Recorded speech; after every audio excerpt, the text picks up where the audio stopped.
నమస్తే, welcome to hit TV. నేను మీ మాధురి. ఈరోజు మనతో పాటు ఉన్నారు రజనీ రమ గారు. నమస్తే అమ్మా. నమస్తే. అమ్మా, మనకి ఆడపిల్లలు చూస్తూ ఉంటే ఎంత కిరాతకంగా తయారవుతున్నారా, హ్మ్. మొండిగా.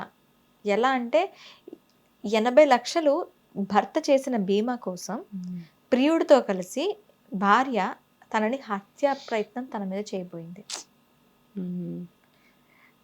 పెళ్లి చేసుకోవాలి అనుకుంటే వాళ్ళు వీళ్ళకి అంటే అమ్మాయిలకి అబ్బాయిలు సర్టైన్ అమౌంట్ ఖర్చు పెట్టేలా ఉండాలి, అవును. వాళ్ళ ఆశలకి చేసేలా ఉండాలి. భర్త అనేవాడు ఈ ఇప్పుడున్న సమాజంలో ఒక ఏటీఎం కార్డ్ అయిపోయాడా? అవును. ఎలా చూడాలి సిచ్యువేషన్స్ని? ఎలా దీనికి అసలు మనిషి యొక్క తెలివితేటలు సరిపోవట్లేదు. ఎంత డిఫరెంట్‌గా అసలు మొన్న ఎవరో ఒక భర్తను చంపేసి పాము కాటేసిందని చెప్పి నమ్మించడానికి ప్రయత్నించింది. అవును, కదా! నేను చూసాను. ఇంకొక అమ్మాయేమో ఎలక్ట్రిక్ షాక్ పెట్టి చంపేసింది. ఏదో కరెంటు షాక్ కొట్టి చనిపోయాడనో లేకపోతే ఏదో ఎలా చనిపోయాడనో చూసింది. కానీ బాడీ అంతా బ్లాక్ అయిపోయేటప్పటికి వాళ్ళందరూ ఏంటి ఇలా అయిందని చెప్పి పోస్ట్ మార్టం అది పెట్టించారు. అంటే తెలివితేటలు ఎన్ని ఉన్నా సరే పట్టుబడుతున్నారు కదా. ఇప్పుడు అది తెలుసుకోవట్లేదు. ఇప్పుడు మీరు చెప్పిన ఈఎంఐ అతనికి 80 లక్షలు ఇన్సూరెన్స్ ఉంది, అతను చంపేస్తే మాకు వచ్చేస్తాయి.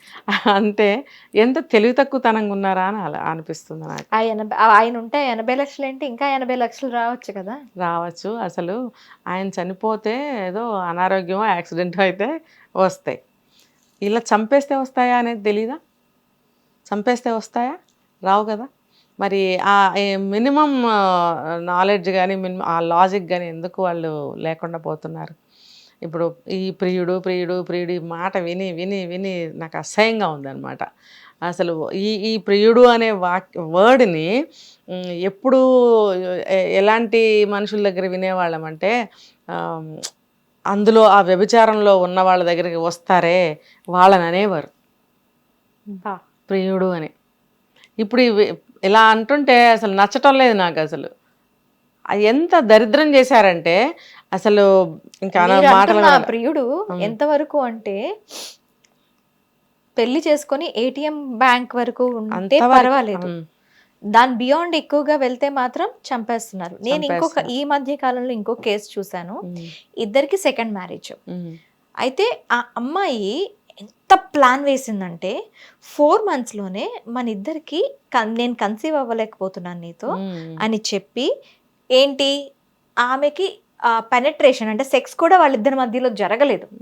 అలాంటి అమ్మాయి ఏం చేసింది అంటే పుట్టింటికి వెళ్ళిపోయి, కరోనా టైంలో పుట్టింటికి వెళ్ళిపోయి అక్కడి నుంచే ఉంటూ మనం ఐవీఎఫ్కి వెళ్దాం పెళ్ళైన 4 నెలలకి ఐవీఎఫ్కి వెళ్ళి ఐవీఎఫ్ ద్వారా పిల్లల్ని కని ఆ అమ్మాయి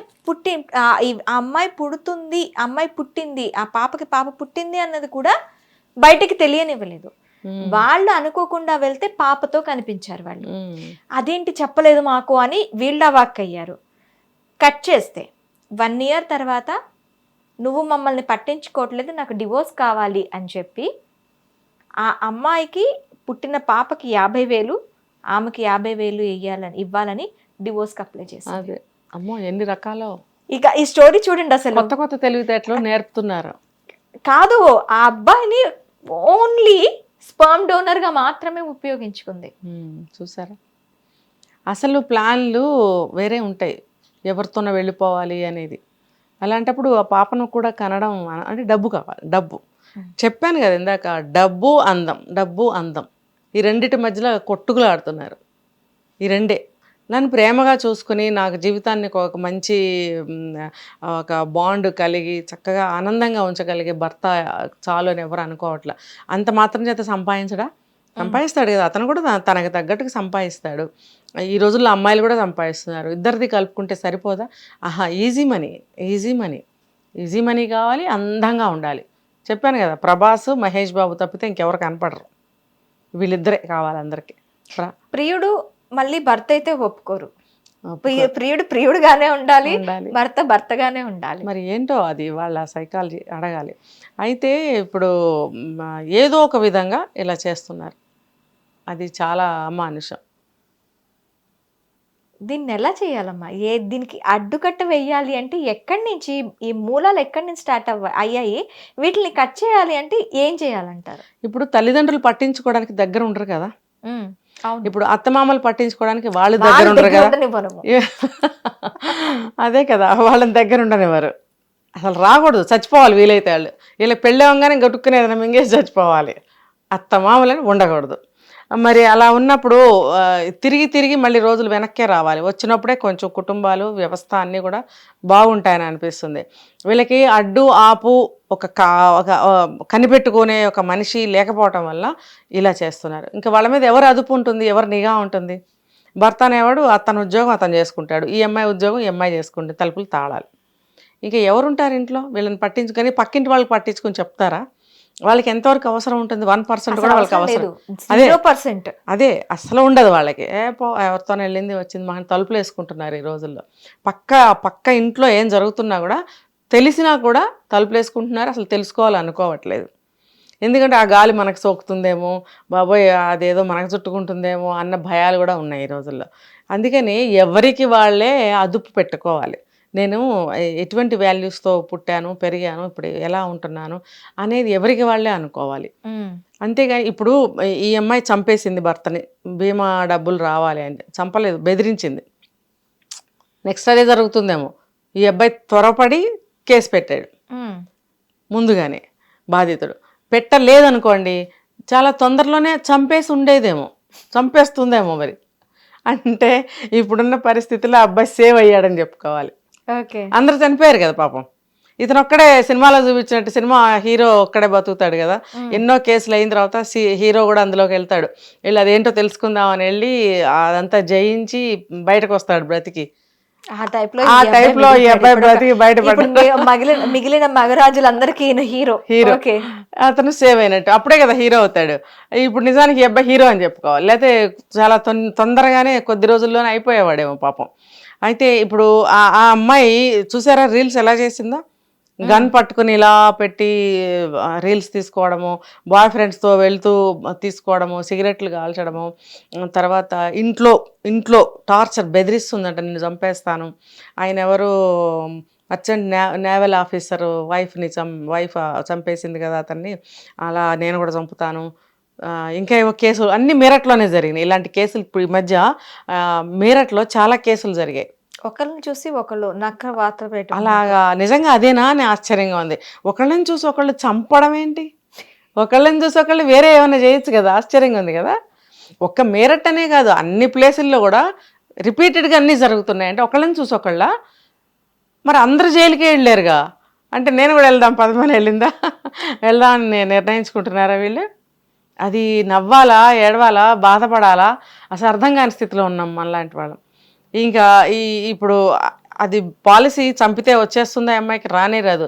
ఆ 2వ నిమిషంలో వెళ్ళి జైల్లో కూర్చుంటుంది. మరి ఆ ప్రియుడు కూడా 2వ నిమిషంలోనే పారిపోతాడు, లేదా వాడు కూడా చక్క ఇద్దరు కలిసి జైల్లో ఉంటారు. ఇది అసలు తెలియకుండా చిన్నపిల్లాడన్నా ఉంటాడా ఇలాంటి విషయాలు? ఖచ్చితంగా ఇప్పుడు అందరికీ అవేర్నెస్ ఉంటుంది. హోంవర్క్ చేయకపోతేనే అమ్మ కొడుతుంది, టీచర్ కొడుతుంది అని భయపడతాడే, వెంటనే పనిష్మెంట్ గురించి గుర్తొస్తుంది. ఇంత పెద్దవాళ్ళకి తప్పు చేసిన వెంటనే పనిష్మెంట్ ఉంటుంది అని తెలియదు. కాన్ఫిడెన్స్ దొరకము అనే కాన్ఫిడెన్స్ ఇప్పుడు ఈ అమ్మాయికి చూడాలి, ఈ జడ్జిమెంట్ కొంచెం డిఫరెంట్గానే రావచ్చు. చూద్దాం ఏం జరుగుతుందో. ఏది ఏమైనా అమ్మాయి మీద కేసు అవుతుంది. నాకు కొంచెం సంతోషంగా ఉన్న విషయం ఏంటంటే ఆ అబ్బాయి ముందుకు వచ్చి చెప్పాడు, అబ్బాయిలు మీరు అందరూ కూడా ఈయన హీరోగా తీసుకుని ఫోటో పెట్టుకోండి, రోల్ మోడల్గా పెట్టుకుని ముందుగానే మేల్కోనండి. ఆవిడ చేష్టలన్నీ ఈ అబ్బాయి కనిపెట్టి ఎలా అయితే పోలీసులకి మీడియాకి ఇచ్చాడో, మీకు కూడా అటువంటి ఎవిడెన్స్లు ఏమైనా దొరికితే ఉంచుకుని మిమ్మల్ని చంపేశాక బయట పెట్టకండి, ముందుగానే తీసుకెళ్ళి పెట్టండి. బయట చుట్టాల్లో పెడతారా, పోలీసులకు పెడతారా? పోలీసులకు పెట్టండి, అసలు మీకు సేఫ్ సెక్యూరిటీ ఉంటుంది. ఎందుకంటే మీకు జరుగుతున్న అన్యాయాన్ని మీరు ఎలానో రేపొద్దున నిరూపించుకోలేకపోవచ్చు. ఏడిస్తే ఏడ్చాడు అంటారు కదా, అసలు నువ్వేం చేస్తే ఆమె ఏం చేసిందో అని అంటారు. కాబట్టి ఏదైనా మీకు ఇట్లాంటివి ఉంటే చక్కగా తీసుకెళ్ళి పోలీసులకు సబ్మిట్ చేయండి. ముందుగానే మీరు కేసు పెట్టండి, మాకు ఇలా థ్రెట్ ఉంది మాకు అని. ఇప్పుడు ఈ అమ్మాయి ప్రతిరోజు బెదిరిస్తుందంట, అది అబద్ధం అని ఇప్పుడు ఎవ్వరం కూడా అనుకోలేము. ఎందుకంటే ఆమె యాటిట్యూడ్స్ చూశారు కదా ఎలా ఉన్నాయి. సిగరెట్లు తాగడము, మందు తాగడము, అబ్బాయిలతో తిరగడము, గన్తో రీల్స్ చేయడము, ఆ గన్తో రోజు బెదిరించడము, ఇవన్నీ నిజాలేని మన నమ్మడానికి ఉంది, వీలుగానే ఉన్నాయి. కాబట్టి ఈ అబ్బాయి మంచి పని చేశాడు. ఏ అబ్బాయి అయినా సరే ఇంట్లో భార్యలతో మీకు ఇబ్బందికరంగా ఉంటే వెంటనే బయటకు వచ్చి మీరు ఒక కేసు పెట్టండి. అసలు ఆ ఇంట్లో నుంచి ముందు మీరు తప్పుకోండి, ఉండకండి. ఇంకా మీరు ఉండటానికి వీల్లేదు. ఆమెను వెళ్ళమంటే వెళ్ళకపోవచ్చు, ముందు మీరు బయటకు వెళ్ళిపోండి. మీ పేరెంట్స్ ఉంటారు, సిబ్లింగ్స్ ఉంటారు, లేకపోతే ఒక మగాడిగా మీరు ఎక్కడైనా ఉండొచ్చు. మీరు వెళ్ళిపోండి, బయటకు వెళ్ళిపోండి. అది ఫస్ట్ మీరు చేయాల్సిన ఫస్ట్ ఎయిడ్. మీరు వెళ్ళిపోండి, ఇంట్లో వచ్చి వెళ్ళిపోయి కేసు పెట్టండి. మీకు కావాల్సిన సామాన్లు తీసుకుని వెళ్ళిపోండి. ఏదో ఉంటాయి ఐడీస్ అవన్నీ ఉంటాయి, అవి తీసుకుని బయటకు వెళ్ళిపోండి. వెళ్ళిపోయి ఈ మొత్తం కేసు తేలే వరకు మీరు ఎక్కడన్నా ఉండండి. ఈమెతో కలిసి ఉండకండి. చంపే వరకు, చచ్చిపోయే వరకు. ఎందుకండి ఒక తల్లి బిడ్డల్ని ఎందుకు చంపాలి? ఇప్పుడు వాళ్ళు చంపేసి వాళ్ళు జైలుకి వెళ్తారా? ఇలాంటి విషయాలన్నిటి గురించి మనం మాట్లాడుకునేది ఆడవాళ్ళు సేఫ్టీ గురించి మాట్లాడుకునే వాళ్ళం. కంప్లీట్ గా మగవాళ్ళ సేఫ్టీ గురించి మాట్లాడుకునే పరిస్థితులు వచ్చాయి. ఇంత అవేర్నెస్ అమ్మా? ఏంటంటే వాళ్ళు సమానత్వం అని చెప్పి అన్నిటిలో సమానం అవుతున్నారు కదా. బాడీ బిల్డ్ చేసుకోవడము, జిమ్ములు చేయడము, ఎక్సర్సైజులు చేయడము, బాయ్ ఫ్రెండ్స్ తీసుకోండి.